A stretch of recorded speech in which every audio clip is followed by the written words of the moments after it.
Hey everybody, welcome back to my Eurovision React Review channel. So hopefully, if you haven't already, on my channel I put my top 60 national final eliminated songs of Eurovision 2024. So if you haven't checked that one out, please do, else this video is not going to make much sense.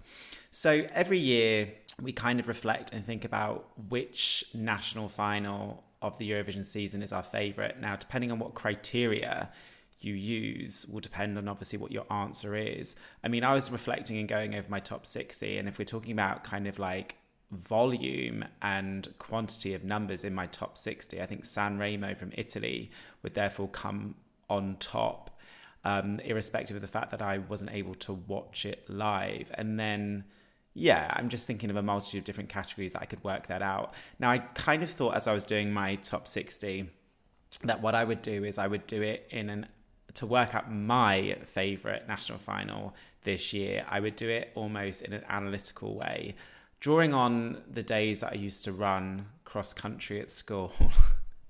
So if I take, for example, the songs from each country and put them into teams, then as a result, looking at my top 60, what I'm going to do is I'm going to take the top 3 of each country in my top 60, add those points together, and the country that has the least points is the one, therefore, at the end of it, analytically and using this method, will come out as my top national final this year.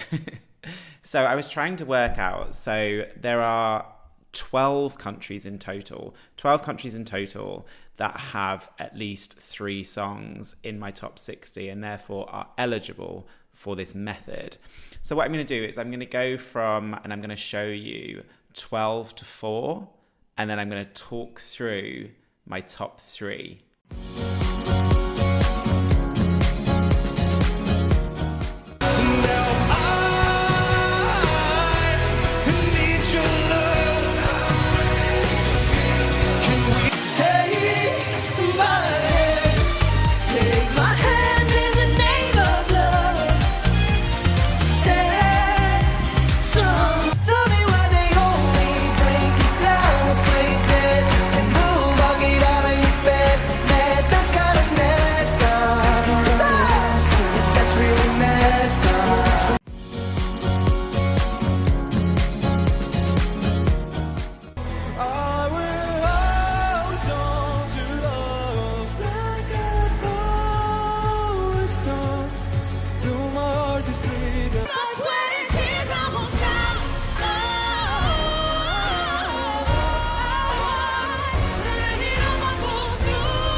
And nothing to lose, so why the hell wouldn't I risk it?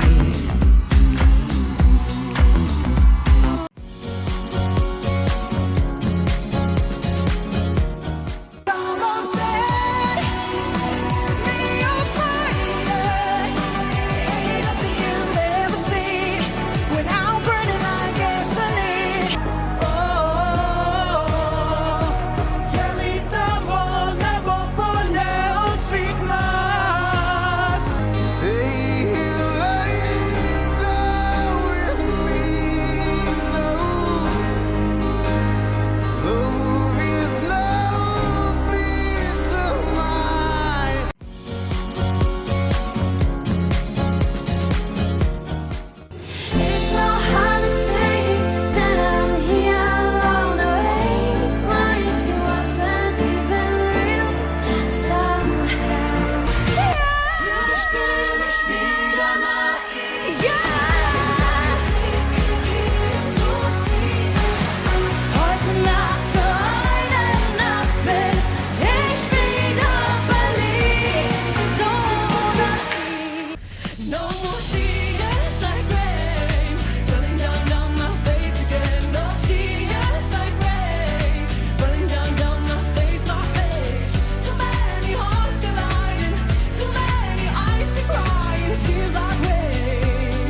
più bella rosa diventa appassita, va bene ti aspetto ma non tutta la vita.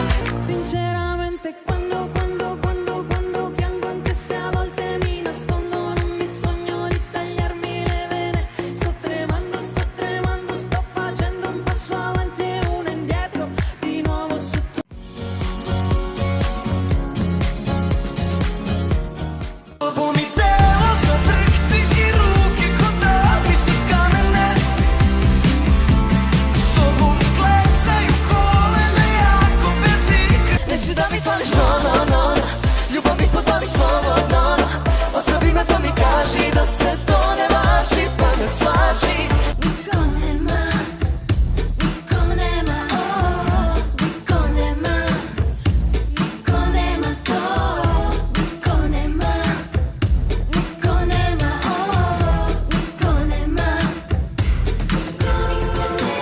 So my third place with 25 points goes to Sweden, Melodifestivalen. I'm giving up, I'm laying down all my arms now. I'm giving up, yeah, I surrender to your heart now. Give my heart a breath.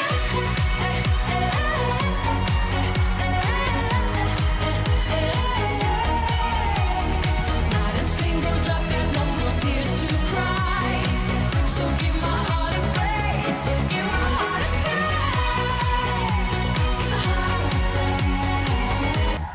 Call the police, shoot on my heart. So effortless, so effortless. A epiphany, your heart. So effortless. Look, Melodifestivalen, we've talked about this, or I've talked about this on my channel quite a lot. I think it's an easy target for a lot of Eurovision fans. I've seen a lot of criticism this season in regards to Melodifestivalen, particularly in regards to the limited amount of songwriters. A lot of the songs, particularly in the final this year, were written by the kind of, same sort of people. Some people believe that, Melodifestivalen is getting quite predictable. It's not taking risks. Irrespective of that, in regards to my musical taste, it always comes out as one of my favourite national finals. And I think if you just think about the show, and if you think about the money, and you think about the creativity behind the show and the production, then, as Eurovision fans, we're spoiled, because Melodifestivalen is the next best thing to Eurovision, in my opinion, for what we get in regards to the production and the staging.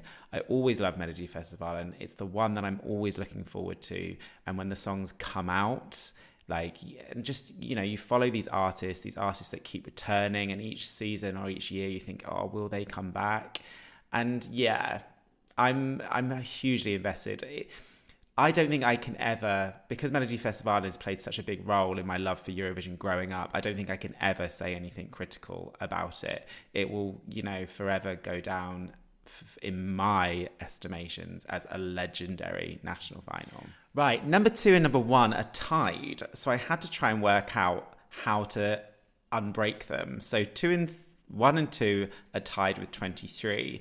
So the fairest way to do it is actually to work out which country had my highest place. So therefore, in my second place with 23 points goes to Spain. Ahora sé quién soy, ahora sé quién soy. Venceré a los miedos con el corazón. Ya no importará si me llaman, lo que sé que es de verdad. Abriré las puertas de la eternidad. Oh, yeah. I can be the sky. Fuego caliente, sube honey, el mundo vale, que se pare, porque la noche está caliente. Caliente. Sube, caliente. Benidorm Fest, literally, the idea of Benidorm Fest being kind of rejected makes me upset profusely. Now, my understanding is they have this next year will be the last year on the current contract. I don't know, but all I know is definitely Benidorm Fest is happening next year, and I think then after that, I hope I'm not speaking incorrectly, but nonetheless, the Benidorm Fest model is a contract that runs for a maximum amount of years. Now, I really, really, really hope Nebulosa do well this year. Not because of my personal taste, and it's in my personal top 10 this year, but I just really want Spain to do okay in a way that they're not going to panic and then ditch Benidorm Fest. Benidorm Fest is now a staple part of my Eurovision season, and I, for the last 3 years, have loved at least, and I say loved with a capital L, at least 40% of the songs. Please don't get rid of it. I love it. And yeah, I mean, you know, speaking to Paco, there is some concerns, I guess a little bit. There are 3 kind of reservations in regards to the current format. Number 1, definitely in the semi-finals, please don't tell us the jury points, because before the final even happened, we knew who was going to win. We could work it out based on the fact of what the juries had given in the semi-finals. That needs to go. That shouldn't happen. Please don't have that. Number 2, the TV ratings aren't as high as I would like them to be. I mean, they're not in comparison to San Remo, Melodifestivalen, Melodi Grand Prix in Norway. You know, and it is on very, very late, but I'm just hoping maybe it's, you know, one of those legacy things. The longer it goes, the more popular it will be in regards to viewing figures in Spain. I obviously know a lot of Eurovision fans like me outside of Spain are tapping into it, but it would be good to see kind of higher TV ratings in Spain. My biggest reservation, and it's something Paco mentioned, which is a concern, is this year there wasn't a standalone radio hit. Like last year we had Noche Entera, right? Like that came out of Benidorm Fest and became a smash hit in Spain. I went to Spain in late July and it was still being played everywhere.